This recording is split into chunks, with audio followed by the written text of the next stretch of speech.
صلى على النبي اخواتي، تعالوا نعمل اجمل ستيك بالبطاطس. يلا بينا. بطاطستين حلوين كده متقشرين نسلقهم في الحل.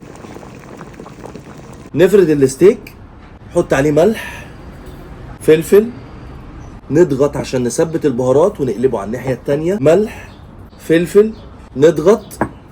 شايفين الجمال؟ في حته زبده وحبه زيت وحبه توم هنشوف العظمه. يلا اخواتي بقى نخش على الغميق. حبه زيت في حته زبده، ومهم الزيت مع زبده، ما ينفعش زيت من غير زبده وما ينفعش زبده من غير زيت. الزبده عشان تطري معايا حته اللحمه. نرمي الستيك بتاعنا ونسيبه يعيش حياته على الجنب الاول لمده 3 دقايق، ونحط التوم ونحط الطماطم الشيري. لو ما فيش طماطم شيري مش مهم، حط طماطم عاديه. بعد كده اخواتي ناخد بالمعلقه الزبده كده ونحطها على حته اللحمه نطريها عشان تشرب من طعم الزبده.